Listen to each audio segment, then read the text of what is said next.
I made a mistake. Maybe I should say it in a way that conveys how critical the mistake was. I fucked up really bad.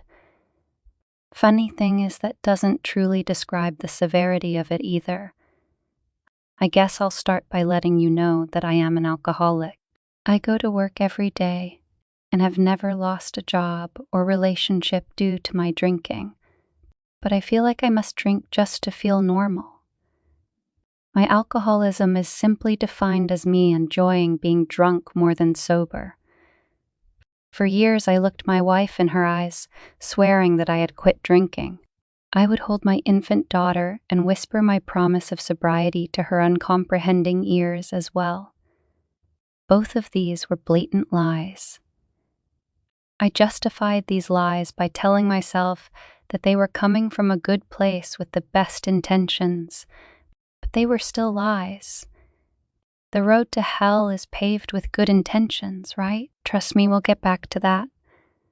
I didn't realize at the time that I made a promise to everyone but the most important person, myself.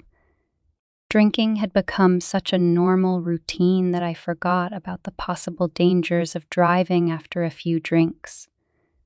A few hours ago, I was driving home the same way that I always do. I honestly didn't feel like I was that drunk. Trust me.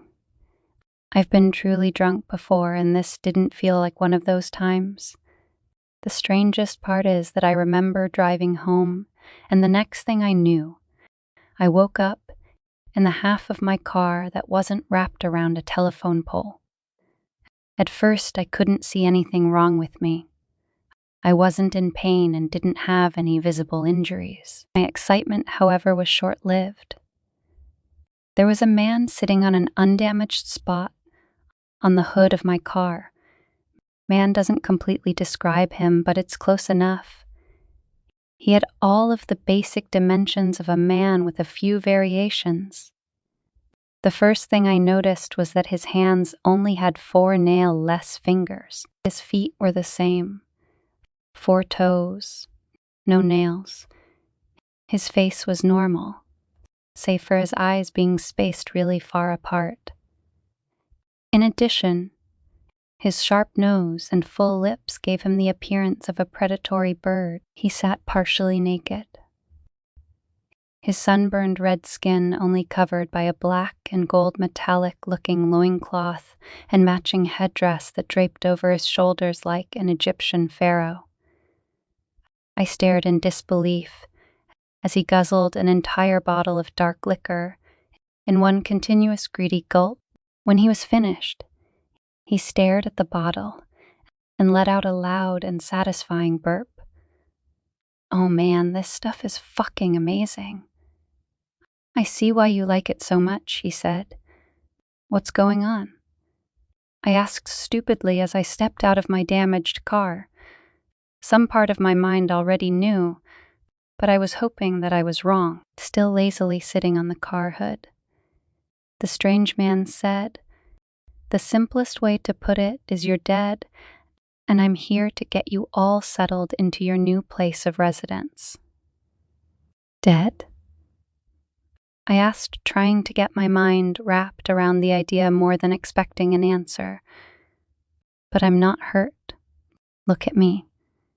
He smiled and nodded towards the car. When I turned to look inside of the front seat, I saw my bloody body slumped forward on the steering wheel. There really isn't an adequate way to describe how I felt. Confused, relieved, anxious, but not scared yet. "So are you an angel?" Laughter erupted from him as he rolled onto his back. "Do I look like an angel to you?" I shook my head. "No. Why not? Is it because I don't have wings and a golden halo?" Not waiting for me to respond, he went on. "There is so much you don't know. I bet you think heaven is all clouds and hell is fire. That's what we're told. How am I supposed to know about that sort of thing?" The fear was slowly beginning to seep into my mind. Don't get me wrong. There is plenty of pain and pleasure in both heaven and hell, but it's not fire and pitchforks that you gotta worry about with me." The look on my face must have shown him how scared I was becoming. Jumping off of the car, he approached me. With one finger, he tapped the side of his head. "Hell is all in here. It's the one place you can't escape, and the number of different tortures are infinite. Don't worry. We got plenty of time for you to see what I mean." Something about the statement pushed my terror over the edge. I begged him for mercy. "Please, is there anything you can do to help me?" Thinking it over, the demon rubbed his chin. "I technically could help you, but why would I?" I sank deeper into desperation. "Please, I'll do anything, whatever you want. I just want a second chance." He looked down at me, and after a long pause, he laughed. "No, I think I'll just do what I was ordered to do." In a pathetic gesture, I fell to my knees and kissed his large four-toed feet. It seemed to have no effect on him. I then tried to play on his emotions, hoping that there was a drop of sympathy inside of him. "I'm sure you get a lot of people asking for second chances, but I have a daughter. She's only a baby, and she needs her father." He listened silently, as if he was waiting for me to get to the point. I continued. "I have a wife, family, friends. I don't know if you have feelings, or if you can even understand human emotion, but if you could, you would help." I really didn't have a point, other than I wanted to not be dead and definitely didn't want to go to hell. He considered my statement. "I know how you feel, and I understand exactly what you want. I was human once." Hope surged through me. I knew that if I could tap into his past humanity, then I could be saved. Sadly, there was no humanity in him. I wasn't born a human or anything, but sometimes we get to take what you would consider a vacation, he said with delight in his eyes. I got to be a human for a day. His name was Frank or Fred, I forget, but he had a pretty good life by your standards. Nice car, house, lots of money, and a very attractive wife. I didn't much care for the money or car. When I entered his house, his wife was so happy to see me. Her excitement aroused both me and her husband's body. We had sex, but it was also tame. So I started beating her, and that really got me going. I wanted to have more sex, but your human dicks go through a period of uselessness right after pleasure reaches a peak. Didn't matter. I beat her some more until his body was aroused. Then I had sex with her again. That went on most of the night. And then I drank wine, whiskey, ate most of the food in his kitchen. And that was that. I listened in horror at his obvious disregard for human emotion. For a moment, I forgot that I was trying to convince him to help me. "You don't know shit about how I feel. You got to be in a man's body for a day, and all you did was beat and rape his wife." He considered my statement again. True, but there were feelings, just very few, that I cared for.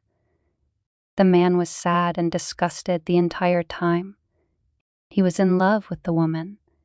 He thought about killing himself too. I wonder if he ever did. I'll check on that later. After a large exhale, he asked, "What would you do with an hour in your body again?" I should have stopped there. I should have realized that I was literally making a deal with a devil. I told him that I would spend every second with my wife and daughter. I wanted more than anything to see them just one more time. He laughed at my excitement.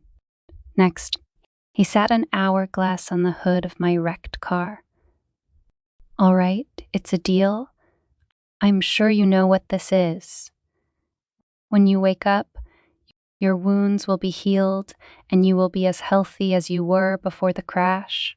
Don't spend too much time sitting around. The moment you open your eyes, the sands will begin to fall. And just like that, I felt my eyes opening. The seatbelt was taut against my chest, and the deflated airbag hung from the steering wheel in front of me. It took a few minutes for me to pull it all together, but when I did, the first thing I saw was the hourglass sitting on the hood of the car, slowly dropping grain after grain of sand.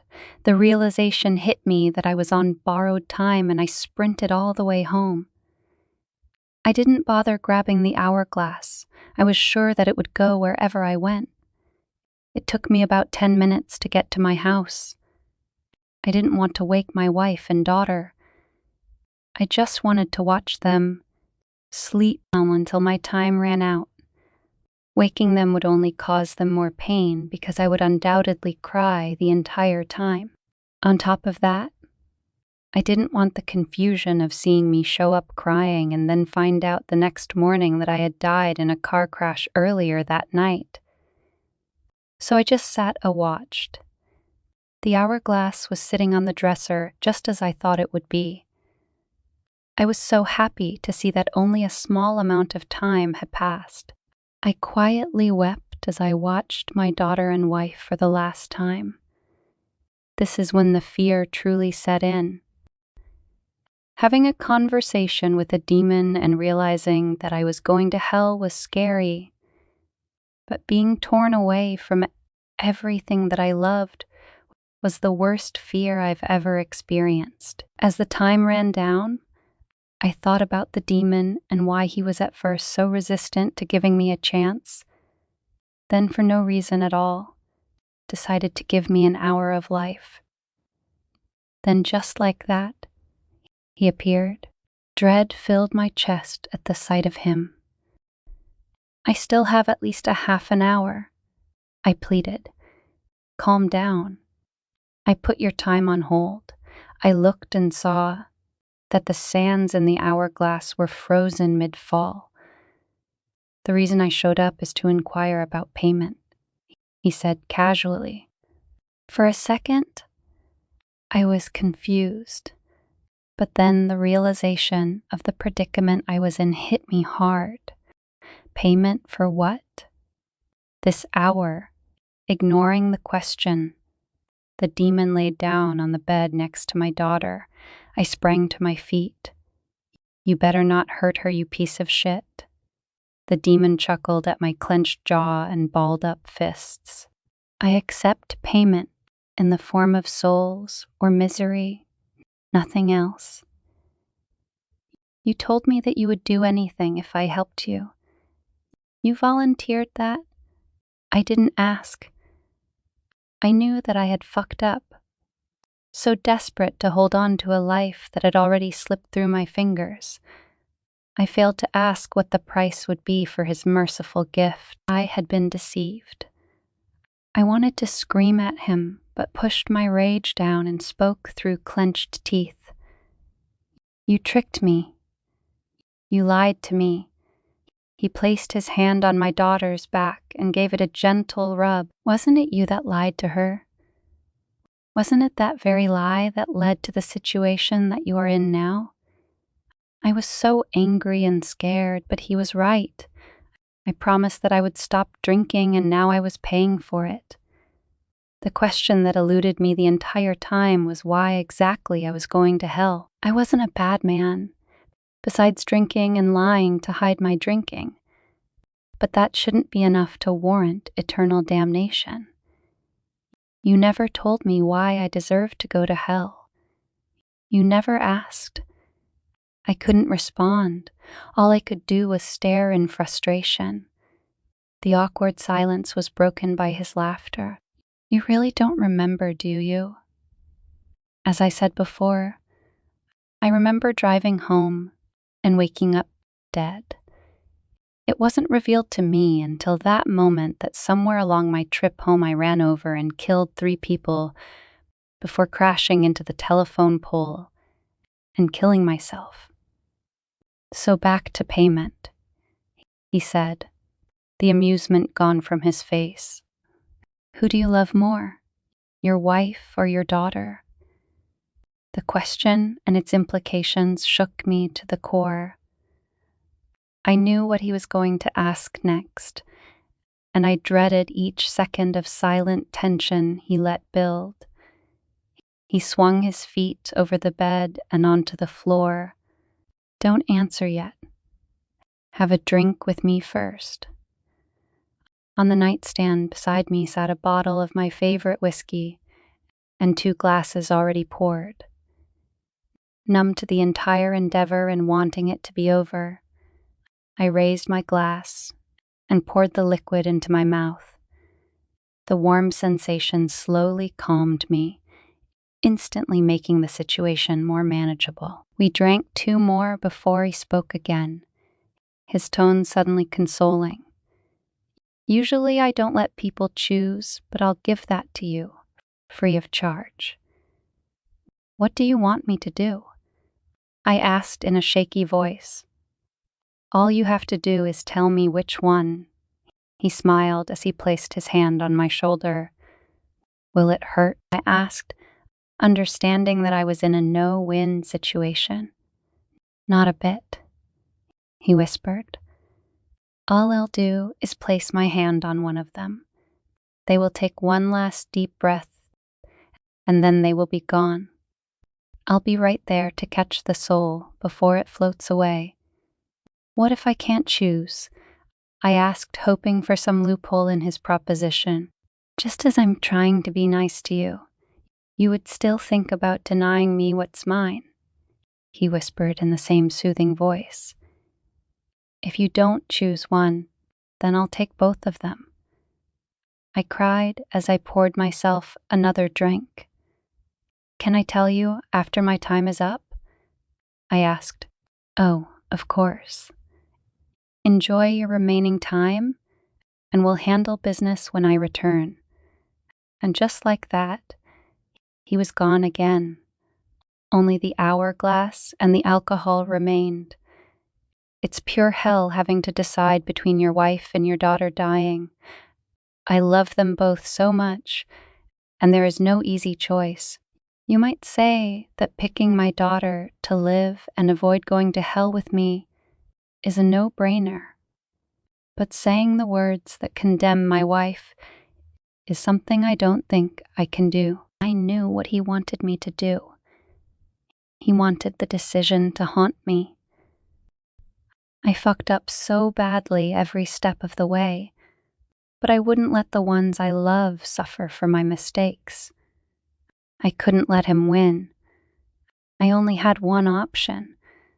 I had to kill them both before he returned. He said that he had to catch the soul before it floated away. So if they were dead when he returned, the only soul in the room would be mine.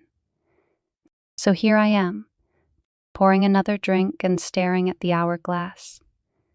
The last grain of sand fell long ago, and the demon didn't return as he promised. I wonder what he's waiting for. Maybe he's pissed that I outsmarted him. He thought that he would corner me into choosing between sending my wife or daughter to hell. All he gets to have is me. The alcohol didn't make my decision any easier, and it hasn't helped numb the aftermath of what I did. I don't know what I should do now. It feels like I've been sitting here for days just drinking and crying. Maybe I'll clean up all of this blood, have another drink, and wait for the demon to return.